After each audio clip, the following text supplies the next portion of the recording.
Hello students, BA part द्वितीय की वस्त्र निर्माण की कक्षा में हमने मैं डॉक्टर गुंजन भट्ट वस्त्र निर्माण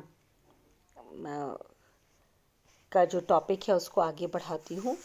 हमने पिछली कक्षा में बात करी थी कि वस्त्र निर्माण कैसे किया जाता है, बिना रेशों से वस्त्र निर्माण, रेशों के साथ वस्त्र निर्माण और धागे से, सूत से वस्त्र निर्माण। ये तीन चीज़ें हमने देखी। इसमें हमने रेशों के उपयोग से वस्त्र निर्माण कैसे होता है ये हम अच्छी तरह कर चुके हैं।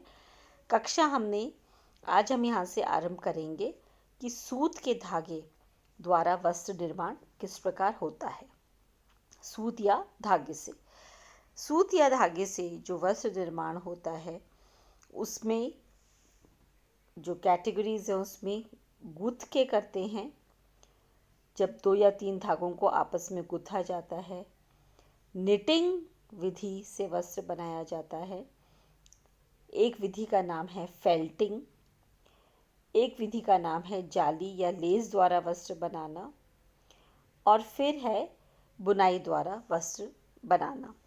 तो ये प्रक्रियाएं हैं अलग अलग जब हम सूत का इस्तेमाल करते हुए वस्त्र बनाते हैं। इनमें से अब हम एक एक को थोड़ा सा डिटेल में देखेंगे। सबसे पहले हम देखते हैं गुथना या गुथकर वस्त्र निर्माण। जब हम धागों को आपस में मिलाकर गुथकर वस्त्र बनाते हैं तो उसमें 3 या 3 से अधिक धागों का उपयोग किया जाता है। इस विधि से संकरे चपटे वस्त्र निर्मित किए जाते हैं।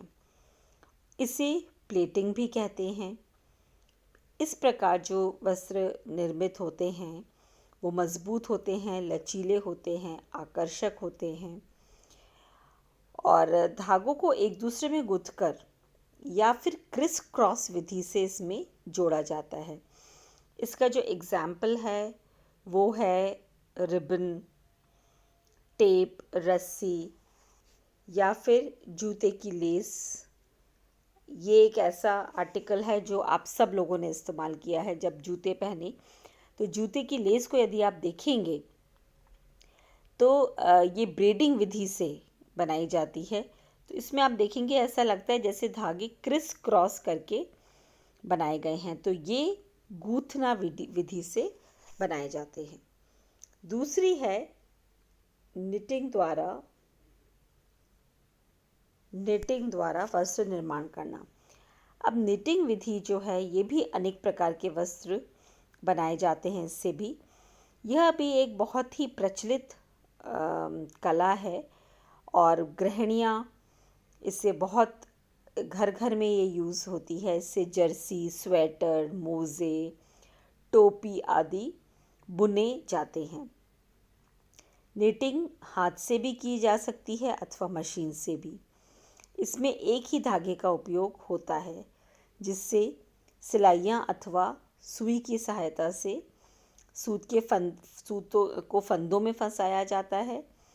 फंदों की एक श्रृंखला बनाई जाती है एक सिलाई के ऊपर, और फिर ये जो फंदे हैं ये सभी दिशाओं में फैलने की इनमें क्षमता रहती है, और फिर 2 सिलाइयों की मदद से इन फंदों को क्रिस क्रॉस एक अलग अलग तरह से बुनाई की जाती है। एक फंदा ऊपर से लिया जाता है, दूसरा नीचे से लिया जाता है, और इस तरह से पूरा एक वस्त्र का निर्माण हो जाता है। ये होती है निटिंग प्रक्रिया। निटिंग में पहली पंक्ति में फंदों की अगली पंक्ति के फंदे फंसाकर और पंक्ति के बाद दूसरी पंक्ति, इस तरह से इसको बढ़ाया जाता है। इससे जो विधि से वस्त्र बनते हैं उनके फैलने व सुकड़ने की उनमें अद्भुत क्षमता होती है। आपने देखा होगा आप लोगों के जो हाथ के बुने हुए स्वेटर्स हैं वो हम काफ़ी स्ट्रेच कर सकते हैं, और वो स्ट्रेच होने के बाद काफ़ी हद तक अपनी पोजीशन वापस ले लेते हैं, और यही कारण है कि पहनने के बाद ये अपने सही अनुरूप में आ जाते हैं, फिट हो जाते हैं।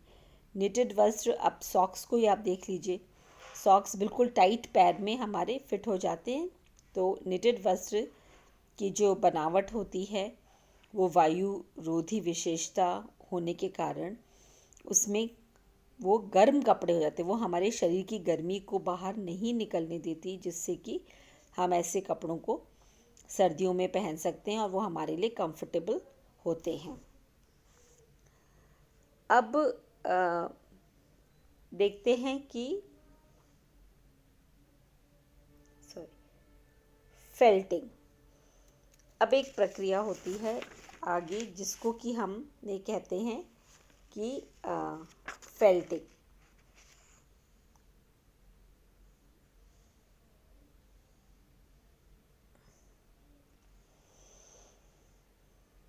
तो फेल्टिंग जो विधि होती है, फेल्टिंग विधि में क्या होता है कि हम ज़्यादातर ये जो एनिमल फाइबर है, ऊन और या फिर कुछ तापसुनम्य रेशों को एक साथ रख करके और उनको वही टेम्परेचर, एक पर्टिकुलर टेम्परेचर, पर्टिकुलर प्रेशर पे एक संग दबाया जाता है और तो वो अनवोवन एक फैब्रिक हो जाता है। फेल्टिंग के कुछ यहाँ पे मैंने आपके लिए तस्वीर लगाई है। आपने इस तरीके के कपड़ों को बहुत देखा होगा। ये देखिए एनलार्ज करके, ये फेल्टिंग है, ये फेल्ट बोलते हैं इनको। बहुत सारे बच्चे आप लोगों में से जिन लोगों ने सॉफ्ट टॉयज़ बनाने सीखे हैं, सॉफ्ट टॉय में अंदर फोम भरा जाता है और बाहर जो कपड़ा लगा होता है वो फेल्ट होता है, जो कि ऊन से अधिकतर और तापसुनम्य रेशों को एक पर्टिकुलर टेम्परेचर, एक पर्टिकुलर दबाव दिया जाता है एक पर्टिकुलर तापमान पे, जिससे कि वो पिघल के या जैसे ऊनी रेशों के जो बाहर की तरफ शल्क होते हैं वो खुल के एक दूसरे में फंस जाते हैं। तो ये फेल्टिंग होती है। उसके बाद विभिन्न प्रकार की जाली, लेस, ये आप सब लोग हम लोग कुर्ते में, चुन्नियों में जो लेसेस लगाते हैं, जो जालियाँ होती हैं, वे भी वस्त्र निर्माण है का एक पार्ट होता है। और फिर है बुनाई द्वारा वस्त्र का निर्माण होना।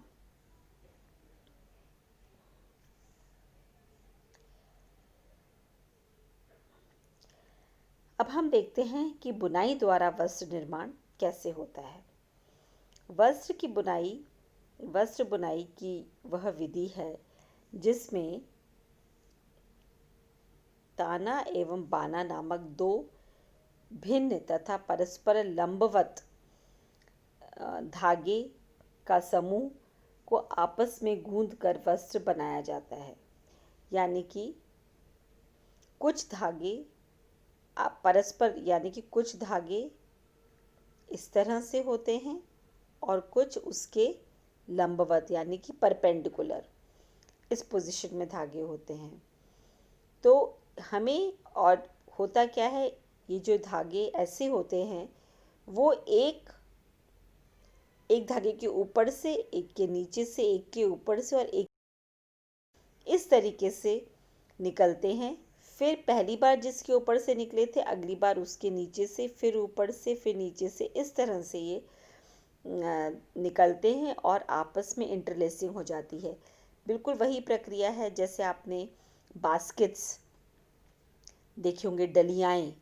अब तो डलियाएँ प्लास्टिक की आने लग गई हैं, तो लेकिन अगर आपने बांस की डलिया देखी होगी तो जिस तरह से बांस की डलिया में आप देखते हैं कि वो सरकंडे लगे होते हैं और एक सरकंडे के ऊपर से, एक के नीचे से सरकंडे को गुजार करके और वो पूरी डलिया बन जाती है। एग्जैक्टली उसी प्रक्रिया से जो है वस्त्र निर्माण होता है बुनाई से। ताना कौन सा होता है, जिसको कि हम बोलते हैं वार्प, ये वो वाला धागा है जो लंबाई की दिशा में लगता है, तथा बाना वह धागा है या जिसको वेफ्ट बोलते हैं जो कि चौड़ाई की दिशा में लगता है। ताना और बाना के विभिन्न तरीकों से, ताने और बाने को अलग अलग तरीकों से गूंथा जाता है, जिससे अलग अलग गुण के वस्त्र प्राप्त होते हैं। कई बार एक के ऊपर और एक के नीचे से, कई बार दो धागों के ऊपर और एक धागे के नीचे से गुजारा जाता है, कभी दो के ऊपर से और दो के नीचे से। इस तरह से अलग अलग तरीके से इंटरलेसिंग जब हम करते हैं वार्प और वेफ्ट की, यानी कि ताने और बाने की, तो हमें विभिन्न प्रकार की बुनाइयाँ प्राप्त होती हैं। और विभिन्न प्रकार की बुनाइयों के विभिन्न यूजेस होते हैं। हमें कौन सा कपड़ा चाहिए, कहाँ चाहिए, उस हिसाब से हम डिसाइड करते हैं कि इसकी किस प्रकार से बुनाई होगी। ये मैं आपको ये फिर से दिखाऊं कि ये वाले जो हैं, ये लंबाई वाले धागे ये वार्प हैं, और ये जो हैं चौड़ाई में ये होते हैं वेफ्ट, जो अभी मैंने आपको अगले उस पर बताया। अब हम देखते हैं कि प्राय जो वस्त्र जो प्राय है वो करघे या लूम पर बनाया जाता है। करघा जो है वो ताने को अपनी जगह पर बनाए रखता है और बाने को उसमें से होकर बुना जाता है। करघा एक तरीके का इक्विपमेंट है जो लंबाई वाले हैं उनको तान के सीधा रखता है, और जो भरावन के लिए हम यूज़ करते हैं बानों को, वो उसमें एक दूसरे के अंदर से निकल पाते हैं। ताना और बाना के उपयोग से बुनाई का काम करघे के अतिरिक्त दूसरी विधियों से भी किया जाता है, जैसे मेज पर बुनाई, बैकस्ट्रैप आदि। अच्छा, एक और मैं आपको एग्जाम्पल देना चाहूँगी। सब लोगों के घर में खाट होंगी, खाट जिसे बोलते हैं, है ना, और सब लोगों के घर में आप लोगों के वो होगी, जिसको कि बांध की खाट भी होती है, नायलॉन की भी आती है, निवाड़ की खाट हम बुनते हैं। तो जिस तरह से निवाड़ की खाट बुनी जाती है, और चाहे वो निवाड़ सूती हो चाहे नायलॉन की हो, बिल्कुल वही प्रक्रिया है हमारे वस्त्र बनाने की। तो ये एक और एग्जाम्पल ध्यान में आया था जो मैंने आपको बताया। बुनाई से निर्मित अधिकांश वस्त्र मुख्यतः 3 प्रकार की बुनाई में से किसी एक विधि से बुने जाते हैं। ये जो 3 प्रकार की बुनाई है वो है सादा बुनाई, साटिन बुनाई और ट्विल बुनाई। यानी कि जितने भी वस्त्र हैं इन्हीं की वेरिएशंस हैं। सब प्रकार की बुनाइयाँ इन बुनाइयों की वेरिएशन है। इनको हम बाद में एक एक उसको लेंगे। ये आपको मैं दिखाना चाह रही हूँ तस्वीर एक करघे की। इसमें ये लंबाई में ताने के धागे हैं, और इसकी जो भरावन के लिए इसको वेफ्ट यार्न बोलते हैं, जो कि इसमें इस तरीके से फिलिंग करी जाती है। जो इस तरह से जो तने हुए हैं इस लूम पर, ये वेफ्ट हैं और ये वॉप है। तो ये एक लूम की तस्वीर है। ये एक एंशियंट लूम है। ये मशीन पे की जाती है और बहुत मॉडर्न टेक्नोलॉजी आ रही है, लेकिन आपके समझने के लिए मैं ये आपको दिखाना चाह रही हूँ। ये देखिए, अब आप इसको देख सकते हैं कि ये धागे तने हुए हैं और कुछ धागे होंगे जो इसमें इस तरह से इधर या इधर वो आएंगे। तो अब हम जो अलग अलग बुनाइयाँ हैं, जैसे कि अभी हमने बात करी कि सादी बुनाई, ट्विल बुनाई और सैटिन बुनाई, इनके भी बहुत सारे वेरिएशंस हैं। तो इसको अब हम आगे की कक्षाओं में डिटेल में पढ़ेंगे।